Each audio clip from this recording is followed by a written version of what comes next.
For this week's Technique of the Week, I'm here at GFC Martial Arts, Loganville, Georgia with Ramonte Chapman. We're going to go after a couple of ways, a couple of options you got off the triangle choke. We're going to start out with one of my favorite ways to set up the triangle. I don't have real long legs. I don't hit the triangle from the bottom position very often. When I do, it's almost always with this setup. So I find myself in full guard and my opponent has good posture. We've talked a lot about the angle of our hips and how we have to create a 90-degree angle or smaller, an acute angle with our hips. Right now, my hips are way too far open. I mean, from here, there's no way I'm going to hit arm bars, triangles. There's no way I'm going to hit them on my opponent right here, even if he doesn't have a solid defense. So I have to get inside of the 90-degree angle. So the way that I normally do that is I will either swim this arm, however you get under this arm, but from here, I sit up and close this gap and then attack inside and over. Okay, so I've got a good solid overhook on this arm, and then I'm controlling the back of his neck with this arm. Now from here, I want to open my guard and shrimp to my side. Okay? Most guys will start to feel this and work this arm outside of your leg, and that's fine. But right now, I'm on my side.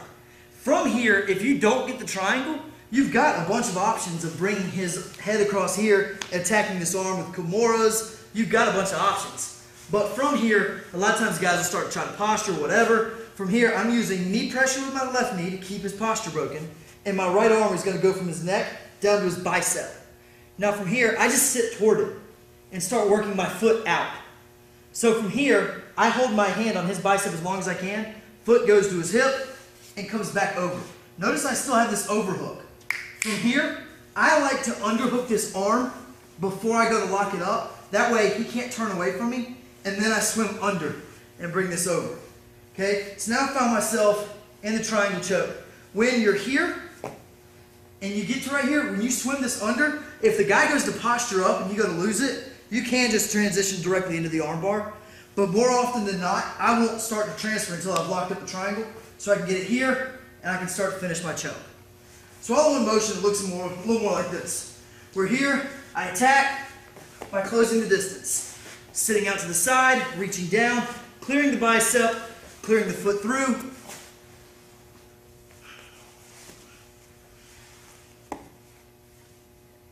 Getting the choke. Different angle. I'm here. I break this grip however you break that grip and sit up and attack the posture. Coming out at an angle.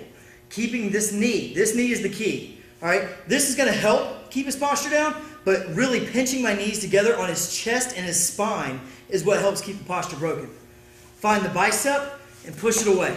Okay? This will be a little bit of a fight and you're going to struggle here for a minute, but as long as you've got good knee pressure and a good deep overhook, you should be able to keep his posture relatively broken. Finding this, bring my leg inside it, transition, foot to the hip, bring it over. I immediately like to hold here and hook it up. Sliding this across, adjust if you need to, getting the triangle choke. It's a good way to stay very low and very compact, getting the triangle.